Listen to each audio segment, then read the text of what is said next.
ఇటీవల వార్తల్లో కనిపించిన పెన్నార్ నది ఏ కొండ శ్రేణి నుంచి ఉద్భవిస్తుంది? నంది కొండల నుంచి. ఆంధ్రప్రదేశ్లోని ఇతర నదులు సమృద్ధిగా ప్రవహిస్తున్నప్పటికీ పెన్నార్ నదిలో నీటి మట్టం అత్యంత తక్కువగా ఉండటం వల్ల ఇటీవల అది వార్తలో నిలిచింది. ఈ పెన్నార్ నది దీనిని పెన్నా లేదా పినాకిని లేదా పెన్నేరు నది అని కూడా పిలుస్తారు. ఇది కర్ణాటక మరియు ఆంధ్రప్రదేశ్ రాష్ట్రాల గుండా ప్రవహిస్తుంది. ఈ నది అధిక మొత్తంలో పూడికను మోసుకెళ్లడం వల్ల పూడిక అని అర్థం వచ్చే తెలుగు పదం అయినటువంటి పెను నుంచి దీనికి పెన్నా అనే పేరు వచ్చింది. ఇది నంది కొండల్లో ఉద్భవిస్తుంది. When audit matters CAG interventions that made a difference అనే పుస్తకాన్ని ఎవరు రచించారు? వినోద్ రాయ్. భారత ఉపరాష్ట్రపతి సిపి రాధాకృష్ణన్ ఉపరాష్ట్రపతి భవన్లో when audit matters CAG interventions that made a difference అనే పుస్తకాన్ని విడుదల చేశారు. ఈ పుస్తకానికి వినోద్ రాయ్ సంపాదకత్వం వహించారు. ప్రజాస్వామ్యం, పారదర్శకత, ప్రజా విశ్వాసాన్ని బలోపేతం చేయడానికి ఆడిటింగ్ ఒక కీలక సాధనమని ఉపరాష్ట్రపతి అభివర్ణించారు. భారతదేశపు మొట్టమొదటి ఆదర్శ సరిహద్దు గ్రామం ఏ గ్రామం అయ్యింది? చుమూర్ గ్రామం, లడఖ్ ప్రాంతం. భారతదేశం తన మొదటి మోడల్ బోర్డర్ విలేజ్ ప్రాజెక్టును వాస్తవ నియంత్రణ రేఖ ఎల్ఏసి సమీపంలోని తూర్పు లడఖ్లోని చుమూర్ అనే మారుమూల ప్రాంతంలో ప్రారంభించింది. 16,700 అడుగుల ఎత్తులో ఉన్న చుమూరును స్వయం సమృద్ధి, వాతావరణ మార్పులను తట్టుకోగల మరియు ఆర్థికంగా శక్తివంతమైన సరిహద్దు గ్రామంగా తీర్చిదిద్దేందుకు వైబ్రెంట్ విలేజ్ ప్రోగ్రాం కింద ఎంపిక చేశారు. ఇటీవల భారతదేశపు యూపీఐ ఏ దేశపు కేహెచ్క్యూఆర్ నెట్వర్క్ ద్వారా చెల్లింపుల కోసం ప్రారంభించబడింది?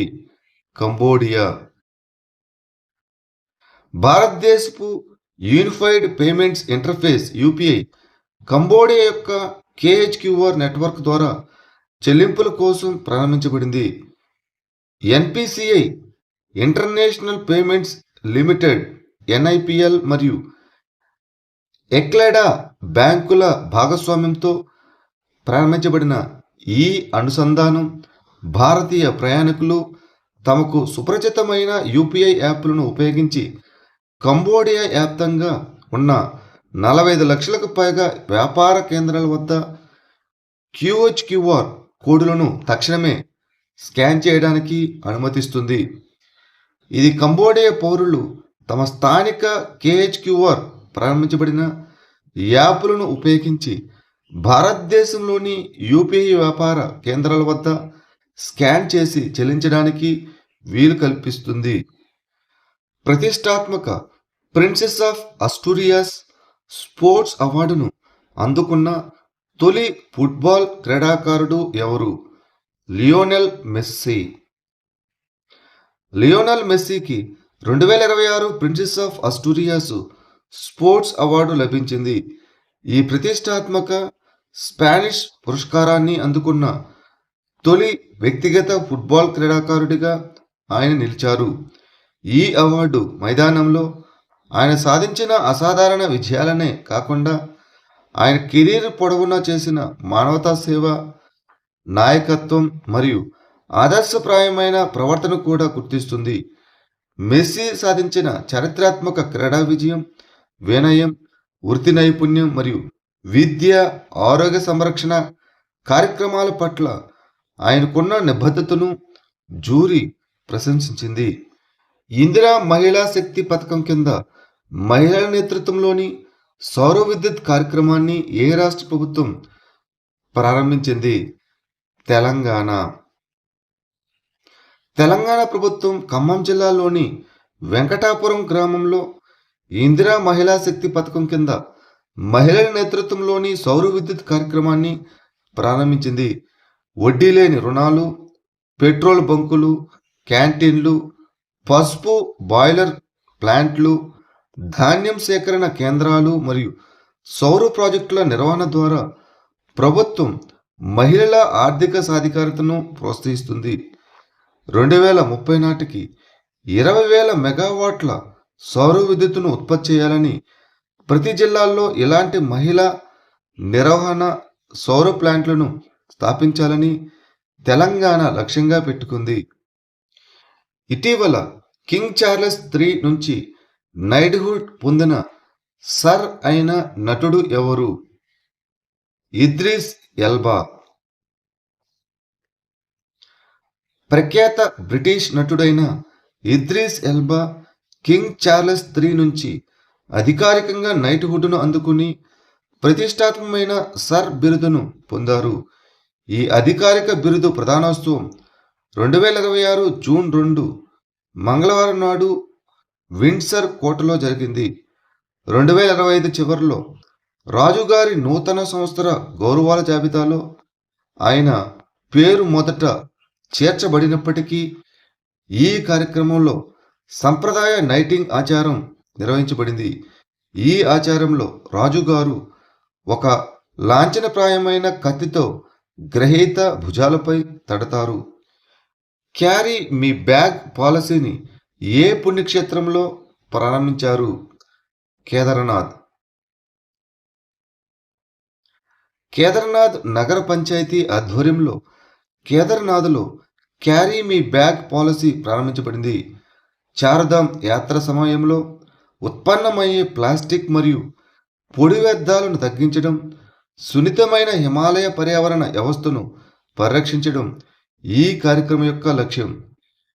యాత్రికుల సందర్శన సమయంలో 400 నుంచి 500 గ్రాముల పొడి వ్యర్థాలను సేకరించడానికి వారికి ప్రత్యేక సంచులు అందిస్తారు. ఇటీవల వార్తల్లో కనిపించిన ఫోటులా పాస్ ఏ రాష్ట్రం లేదా కేంద్రపాలిత ప్రాంతంలో ఉంది? లడఖ్. లడఖ్లోని జాతీయ రహదారి 1 పై నేషనల్ హైవే నంబర్ 1 పై ఉన్న ఫోటులా సొరంగ ప్రాజెక్టుకు 1196.22 కోట్ల అంచనా వ్యయంతో ఆమోదం లభించింది. ఇది మొత్తం 2.65 కిలోమీటర్ల మార్గాన్ని కవర్ చేస్తుంది. ఈ ఫోటుల్లా కనుమ లడఖ్లో ఉంది. లడఖ్లో పౌర రవాణా, సరఫరాల తరలింపు మరియు రక్షణ లాజిస్టిక్స్ కోసం నేషనల్ హైవే 1 ఒక వ్యూహాత్మకంగా ముఖ్యమైన మార్గం.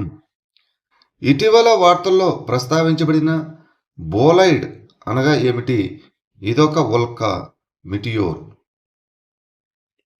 ఇటీవల బోస్టన్లో కనిపించిన పేలుళ్ళు మరియు శబ్దాలు వాతావరణంలోకి ప్రవేశించిన ఒక బోలైడ్ వల్ల సంభవించి ఉండవచ్చని అనుమానిస్తున్నారు.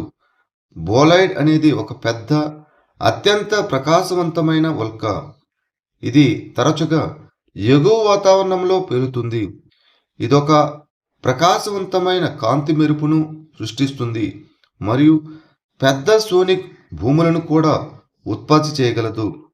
సాధారణ ఉల్కల కంటే బొలైట్లు ప్రకాశవంతంగా మరియు మరింత నాటకీయంగా ఉంటాయి మరియు కొన్నిసార్లు వాటి శకలాలు ఉల్కాపాతాలుగా భూమిని చేరుతాయి. అమెరికాలోని 2 రాష్ట్రాల్లో 64 మిలియన్ల మంచి గుడ్ దోమలను విడుదల చేయాలని గూగుల్ లక్ష్యంగా పెట్టుకుంది. కాలిఫోర్నియా మరియు ఫ్లోరిడా. గూగుల్ యొక్క లైఫ్ సైన్సెస్ కంపెనీ అయిన వెరిలీ కాలిఫోర్నియా మరియు ఫ్లోరిడా అంతటా 6.4 కోట్ల మంచి దోమలను విడుదల చేయాలని లక్ష్యంగా పెట్టుకుంది. వంధ్యత్వం కలిగిన బ్యాక్టీరియా సోకిన మగ దోమలను అడవి ఆడదోమలతో సంభోగం కోసం విడుదల చేసి తద్వారా వాటి జనాభాను కుప్పకూల్చాలని ప్రతిపాదిస్తున్నది. వోల్బాకియా అనే సహజంగా లభించే బ్యాక్టీరియాను ఉపయోగించి ఈ మంచి దోమలకు వంధ్యత్వం కలిగిస్తారు. మగ దోమలు కుట్టవు లేదా వ్యాధులను వ్యాప్తి చేయవు కాబట్టి డెంగ్యూ, జికా మరియు పసుపు జ్వరాన్ని వ్యాప్తి చేసే హానికరమైన ఏడెస్ ఈజిప్టు దోమల జనాభాను అణిచివేయడానికి పరిశోధకులు వీటిని ఉపయోగించాలని భావిస్తున్నారు. AGM-114 హెల్ ఫైర్ క్షిపణిని ఏ దేశం అభివృద్ధి చేసింది? United states of America. ఇటీవల అమెరికా సైన్యం ఇరాన్ వైపు వెళ్తున్న ఒక ట్యాంకర్పై హెల్ ఫైర్ క్షిపణిని ప్రయోగించింది. AGM-114 హెల్ ఫైర్ అనేది అమెరికాకు చెందిన లాక్హీడ్ మార్టిన్ అభివృద్ధి చేసిన ఒక స్వల్ప శ్రేణి గాలి నుంచి భూమికి ప్రయోగించే ఎయిర్ టు సర్ఫేస్ సబ్సోనిక్ వ్యూహాత్మక క్షిపణి. ఇది 1984లో సేవలోకి ప్రవేశించింది. ఈ క్షిపణిని హెలికాప్టర్లు మరియు నెమ్మదిగా కదిలే విమానాలపై కూడా ఉపయోగించవచ్చు. ఈ హెల్ ఫైర్ క్షిపణిని అమెరికా మరియు సుమారు 30 మిత్ర దేశాలు ఉపయోగిస్తున్నాయి. జల్ సంచయ్ జన్ భాగీదారీ ఇనిషియేటివ్ను ఏ మంత్రిత్వ శాఖ అమలు చేసింది? జలశక్తి మంత్రిత్వ శాఖ, ద మినిస్ట్రీ ఆఫ్ జలశక్తి. కేంద్ర జలశక్తి మంత్రి జల్ సంచయ్ జన్ భాగీదారీ కార్యక్రమం కింద భారతీయ వ్యాప్తంగా 1.5 కోట్లకు పైగా కృత్రిమ భూగర్భ జల పునర్భరణ మరియు నిల్వ నిర్మాణాలు సృష్టించబడ్డాయని తెలియజేశారు.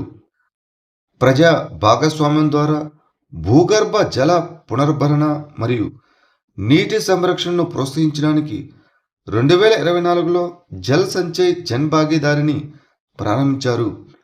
ఈ కార్యక్రమం వర్షపు నీటి సేకరణ, భూగర్భ జల పొరల పునర్భరణ, బోర్వెల్ పునర్భరణపై దృష్టి పెడుతుంది.